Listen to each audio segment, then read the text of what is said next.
Сүхбаатар суманд 200 хүүхдийн багтаамжтай цэцэрлэгийн байрлал шинээр баригдаж байна. Монгол Улсын засгийн газрын хяналт хэрэгжүүлэх газраас Сэлэн аймгийн төрийн аль багш нарт сургалт хэлэлцүүлэхийг зохион байгууллаа. Улаанбаатар төмөр замын Сүхбаатар өртөө Сэлэн аймгийн хүндэт тэмдгээр шагнаглаа. Эрүүл Монгол хүн үндэсний хөдөлгөөний хүрээнд нээлттэй өдрөлгийг зохион байгуулж 820 гаруй иргэнд эрүүл мэндийн тусламж үйлчилгээг үзүүлэн ажиллалаа.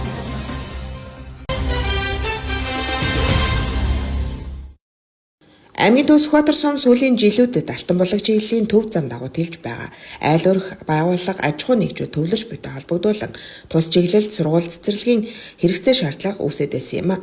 Тэгвэл тус чиглэлд улсын төсвийн хөрөнгө оруулалтаар 200 хүүхдийн багтаамжтай цэцэрлэгийн барилга шинээр баригдаж байна. 200 хүүхдийн багтаамжтай цэцэрлэгийн барилга нь Сүхбаатар сумын 4-р багт буюу 120 айлын орон сууцны зүүн талд байрлаж байгаа бөгөөд гүйцэтгэгчээр олон тоосго компани ажиллаж байна. Гүйцэтгэгч компани зүгээс 11-р сард багтаан барилгын ажлаа бүрэн дуусгахаар төлөвлөн ажиллаж байна гэдгээ илэрхийлсэн юм а.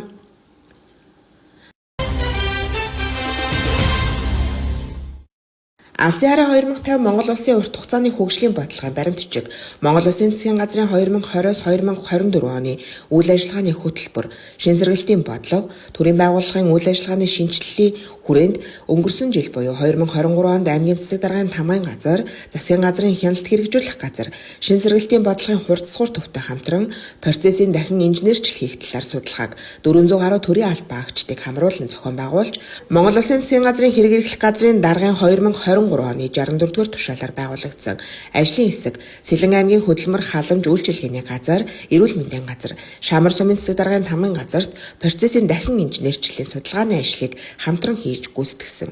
Тэрхүү ажлын үргэлжлэл үр дүнд засгийн газрын хяналт хэрэгжүүлэх газраас ажлын хэсэг Манай аймагт ажиллаж, засгийн газрын 2024-с 2028 оны үйл ажиллагааны хөтөлбөрт тусгагдсан төрийн албаны шинжилэл бодлогын хүрээнд чадхуун зарчим суурилсан оновчтой бүтэц бүхий төрийн албыг бэхжүүлж, төрийн албан агчийн бүтээмжийг нэмэгдүүлэх, хяналт шалгалтын тогтолцоог сайжруулах, олон улсын үнэлгээний цогц системийг хөгжүүлж, бодлогын баримт бичгийг хэрэгжилтийг үнэлгээг боловсронгуй болгох зорилтын хүрээнд үйл ажиллагааны талаар мэдээлэл өгч, мониторинг үнэлгээний шинжилэн боловсруулсан журмын төслийг танилцуулж, хэлэлцүүлэг зохион байгууллаа. Сургалтад аймгийн засаг даргын тамгын газар, аймгийн засаг даргын эрхлэх асуудлын хүрээний 26 агентлагийн нийт 80 гаруй төрийн аль багчид оролцлоо.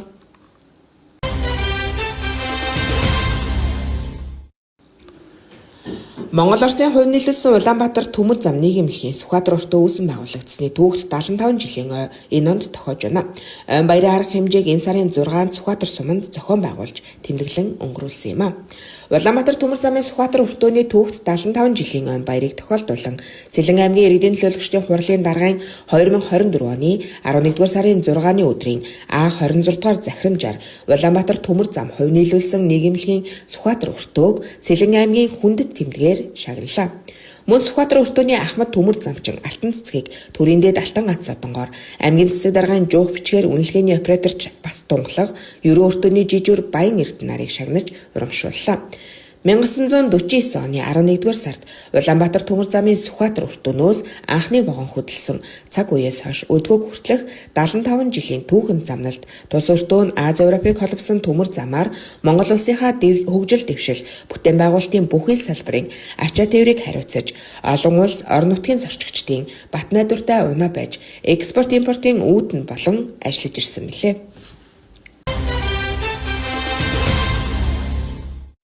Монгол Улсын ерөнхийлөгчийн санаачлагаар хэрэгжүүлж буй Эрүүл Монгол хүн үндэсний хөдөлгөөн орон даяар явагдаж байгаатай холбогдуулан аймгийн засаг даргын тамгын газар, Монгол Улсын ерөнхийлөгчийн тамгын газартай хамтран Эрүүл Монгол хүн үндэсний хөдөлгөөний нээлттэй удирдлагыг аймгийн спортын ордонд зохион байгууллаа.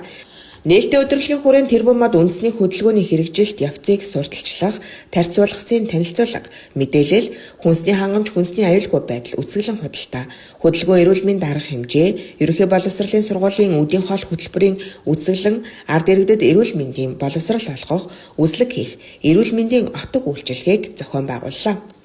Арга хэмжээний хүрээнд Улаанбаатар хотоос нүд, шүд, хүүхэд, жих хамар хоолон нарийн мэргэжлийн эмчнэр хүрэлцэн ирж үнэлбэргүй үзлэг онцлогоо хийсэн юм.